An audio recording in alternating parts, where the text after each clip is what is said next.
প্রধানমন্ত্রী দেশবাসীকে 5 বছর ফ্রিতে গ্যাস দিলে 42টি লোকসভা কেন্দ্র থেকে প্রার্থী প্রত্যাহার করবেন তিনি, চ্যালেঞ্জ অভিষেক বন্দ্যোপাধ্যায়।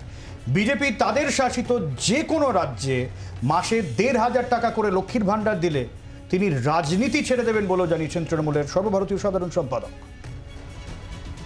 হেসেলে আগুন, চড়া রান্নার গ্যাসের দাম, যার জেরে নাজেহাল মধ্যবিত্ত। মূল্যবৃদ্ধির ক্ষতে প্রলেপ দিতে লোকসভা ভোটের মুখে রান্নার গ্যাসের দাম কিছুটা কমিয়েছে মোদী সরকার, কিন্তু তাতে বিরোধীদের মুখ বন্ধ হয়নি। শনিবার কল্পী সভা থেকে সেই ইস্যুকে হাতিয়ার করে বিজেপিকে জোড়া চ্যালেঞ্জ ছুড়লেন তৃণমূলের সর্বভারতীয় সাধারণ সম্পাদক অভিষেক বন্দ্যোপাধ্যায়। অভিষেক ব্যানার্জি মঞ্চ থেকে কথা দিয়ে যাচ্ছে, এই মঞ্চ থেকে যে একটা নোটিফিকেশন করুক কেন্দ্রের সরকার এবং মানুষকে কথা দিক আগামী 5 বছর 1000 টাকার রান্নার গ্যাস আমরা ফ্রিতে দেবো। 42টা লোকসভা কেন্দ্রে আমি প্রার্থী তুলে নেবো, এত বড় কথা বলে দিলাম। কোনো বাধ্যবাধকতা নেই, সেখানে তো তৃণমূল নেই।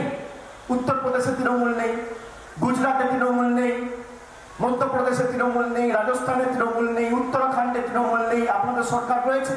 আসামে তৃণমূলের সরকার নেই, আপনাদের সরকার রয়েছে। এই 17টা রাজ্যের মধ্যে এখানে ক্যামেরার সামনে চ্যালেঞ্জ ছুড়ে দিয়ে যাচ্ছি, যদি একটা রাজ্যে বিজেপি সবাইকে 3000 বলছে তো 1500 করে অর্ধেক যদি দিতে পারে, আমি রাজনীতি ছেড়ে দেবো। বিজেপি শাসিত সব রাজ্যে একটা অথবা দুটো সিলিন্ডার ফ্রি।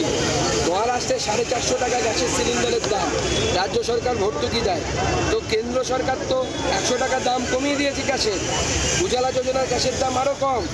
আমরা তো রাজ্য সরকারের কাছে দাবি জানাচ্ছি, আমি কম করে বছরে 2টো গ্যাসের সিলিন্ডার দিন।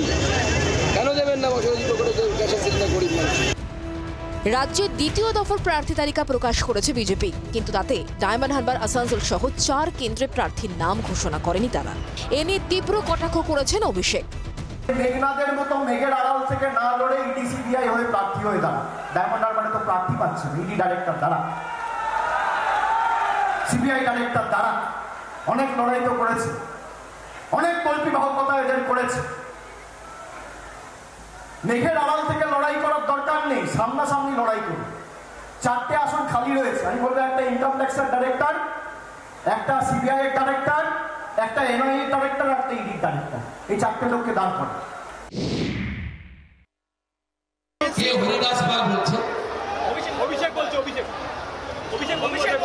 আমি বলবো কৃষ্ণ কল্যাণে যে সিটটা পদত্যাগ করেছে, ওখানে রাজীব কুমারকে প্রার্থী করে দিন, মুকুটমণিকে পদত্যাগ করতে হবে।